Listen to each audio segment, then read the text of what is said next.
Hello and welcome to the WB Mason Coaches Report on GoHofstra.com. I'm Jim Sheehan, joined again by the head wrestling coach of the Hofstra Pride, Dennis Papadatos. And Coach, EIWA Championship Week is upon us, a couple of days away.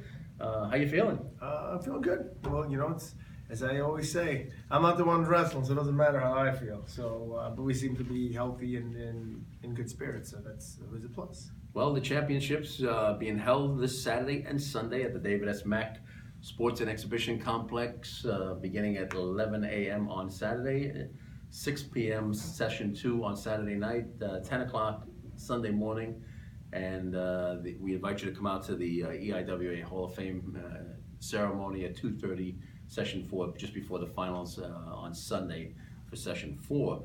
All right, allocation so much since the last time we talked after the split of Harvard and Brown, and allocations have come out, and now we're at it. We are at Second season is upon us. That is the truth. Let's talk about the allocations. To start at 125, one bid for the EIWA, and returning champion Darian Cruz from Lehigh. Yeah, returning national champion. Yeah, not even just returning EIWA champion, returning national champion. Yep. Is in the weight. So some guys came close but didn't qualify it. So is what it is. You got to do what you got to do. Tough chore for Hofstra's Jacob chore. Martin. Tell us a little bit about Jacob. Jacob is one of the hardest workers. I've pretty much been around, been a coach. He's a great kid. He's come a long way from really humble beginnings. So, he'll keep plugging away, and he's going to do what he can. Besides Darian, there's a few other guys that are pretty good. But he's going to do what he can to score points for the team. On any given, they say in football, on any given Sunday, in this case, on any given Saturday, you're going to go out and you're going to compete, and that's all you can control. That's all you can control. Who do you see challenging Cruz at 125? I don't think. Probably. Okay. That's good. There's a big step up between the second guy and Darian. Yep. Probably. Okay. All right. We jump to 133. Garrett Lambert for Hofstra. Defending champion Scott Parker for Lehigh. So the headlines already is, can anybody stop Cornell for the team championship? Yep. First two weight classes look like Lehigh. Yeah, for sure. I think DeSanto, I don't remember if DeSanto wrestled Parker yet. DeSanto's a true freshman from Drexel, and you never can count Josh Terrell. Josh Terrell could beat anyone in the country.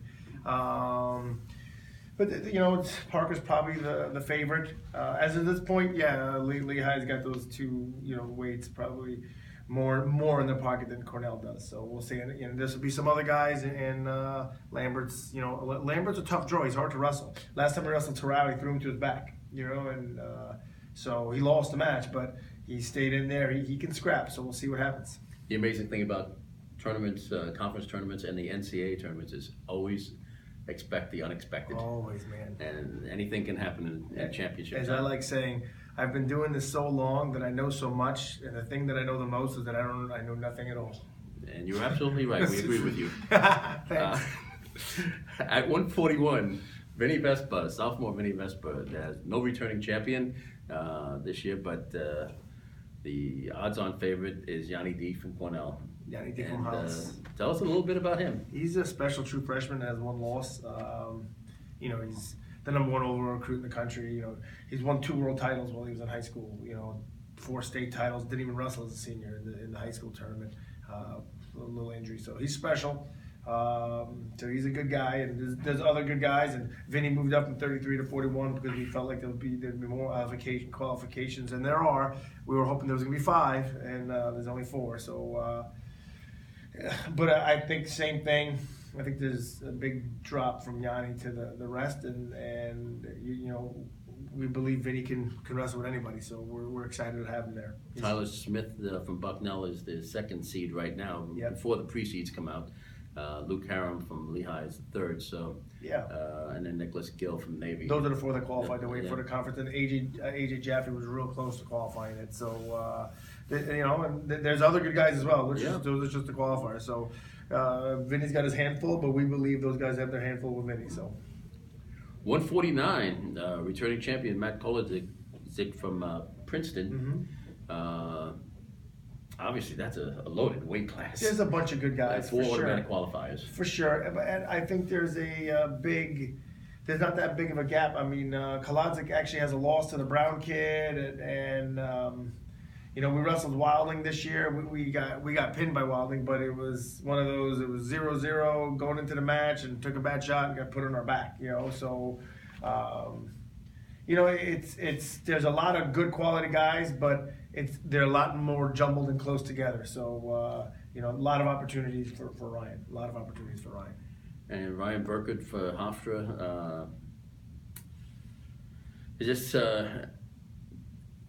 you would think he could obviously have to upset some people? Yeah, for sure. He's a hard draw because he's hard to score on. He's good on top. So he's training right. So. He's wrestled a bunch of those guys close, and you got to put it all together. And like I always say, you don't know who's having a bad day, you don't know who's sick. Right now, we're pretty healthy and in good spirits. So, yeah, so we're doing all right. 157, 6 automatic qualifiers, led by the Mike D'Angelo from Princeton, but that area is kind of jumbled up with no returning champion this year. No, for sure, a bunch, and there's a bunch of good guys, and that's why you have 6 spots. I like to say when you have more spots, it's because there's more good guys that are in the spot. So, the good news for us with Chris, Chris, transferred in a semester. We had some highs and lows. He didn't train at all before he got here, so we tried to rush him in shape. And he's a state champ. He's a 5-time New York State qualifier, I believe a 5-time placer, 2-time high school national champion, a big recruit coming out of high school, Long Island kid that's in Long Island. So he's already beaten a kid. He has a win over a kid that was an All-American. So he's proven that he can beat guys at that level. So we're excited for him and putting it together and make the semis, you're in, take top 6, you're in. So we think Chris is a tough draw. And you're obviously talking about Chris Moriello, who joined us in January. Moving to 165, 6 automatic qualifiers. And yes, once again, no returning champion. And once again, and a busy field. Yes, a bunch of good guys, but not saying no one will. But on paper, none of them are supposed to be All-Americans. You know what I mean? Like at 25, you have 1 bid, and he's the defending national champion. At 65, there's 6 bids, and no one's supposed to be in the quarterfinals of nationals. So that doesn't mean no one will, obviously. We're a good conference, but and we believe Ricky's a goer, and he made an adjustment as he had to move up, and so hopefully he's firing on all cylinders. We always feel confident with Ricky at all times. Another local kid, Long Island kid, redshirt freshman, so we're excited about that. All right, moving to 174, Sage Heller for Hofstra, unseeded, and no, Sage probably will get seeded. Right now he isn't. Oh, no. No. The rankings, we have pre-seeds haven't come out yet. Yeah. We think Sage is going to be seeded. Okay. And Jordan Cutler, right now leading the pack. For sure. There's another one. Bernstein's really good. Womack's a returning All-American at 65. Ben Harvey's good. Joseph, Austin Rose, who we beat this year. Tyler White is a 3-time qualifier at 65 and moved up, but we have a win over a kid that beat him. Sage is doing well since he moved up. Again, Sage is a tough draw, and I think everyone in the conference knows that. So that's we believe Sage can wrestle with all those guys. And 2 former champions in this in Bernstein and Womack. Womack last year. So yeah, for sure. That will be Bernstein a few years ago at 74. Did he win it last year? I can't remember. I remember when Bernstein won it for sure. Bernstein won it in 2015. Yes, I remember that. He was a freshman at the time. And moving to 184, the most automatic qualifiers for Hofstra, for the EIWA 7.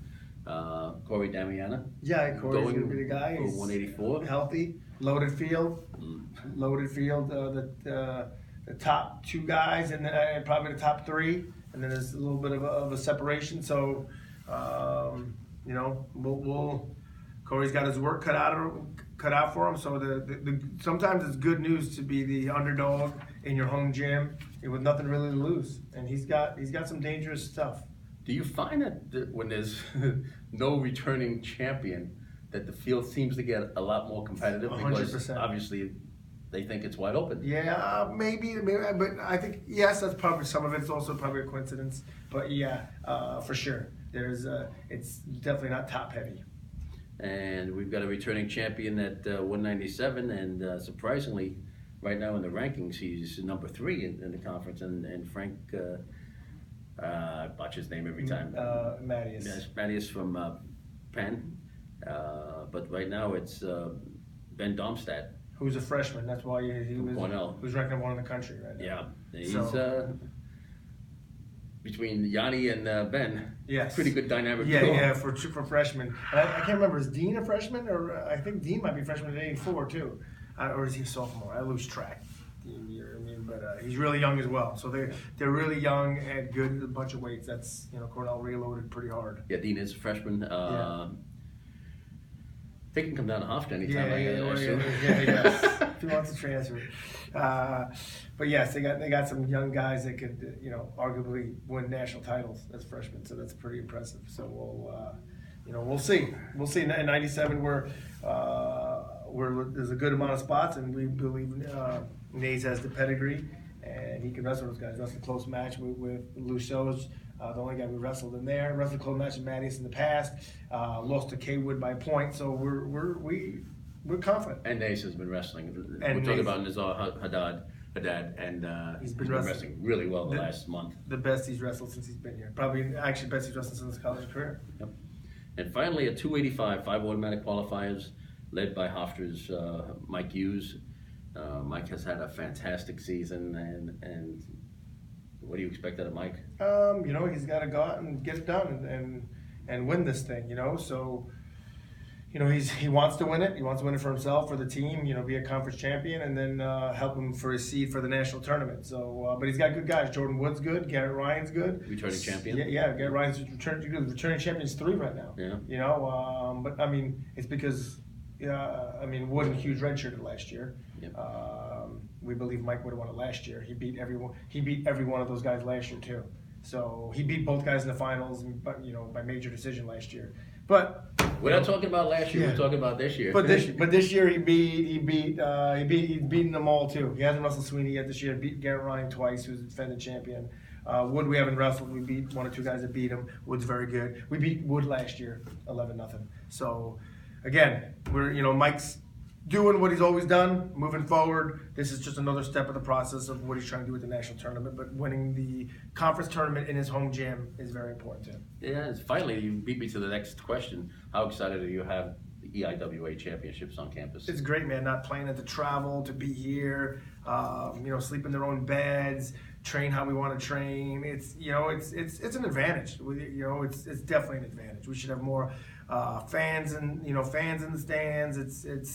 There's nothing bad about it, if you ask me. Especially where I guess if we were the heavy number 1 seed favorite, there'd be some pressure. I actually think it helps us that as we're rebuilding and we are where we are, that there really isn't much pressure outside except the pressure we put on ourselves. So to have the positives of the home gym and have the positives of being an underdog could be a recipe to do really well.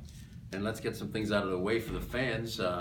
You can watch the EIWA championships on Flow Wrestling. That is a pay-per-view platform, but the arena platform for Flow will show the live brackets, and also the brackets will be updated on the EIWA Championship Central, gohofstra.com/EIWA, as well as the EIWA website, eiwawrestling.org. All that stuff was on the EIWA Tournament Central on gohofstra.com. There is actually a preview up there on both websites, the Hofstra website and the EIWA website today. So go check that out. And there's also links to buy tickets. Tickets are available. You can buy them online. You don't have to go anywhere. You don't have to get off the couch. Perfect. Except on Saturday and Sunday to come out to see the wrestling championships. And we hope you all do. Best of luck, Coach. Thank you. Wear your Hofstra gear. And we'll see you on Saturday at the David S. Mack Sports and Exhibition Complex. I'll be there. I'll clear my schedule. Good. We'll get there. And thank you for watching the WB Mason Coaches Report on GoHofstra.com.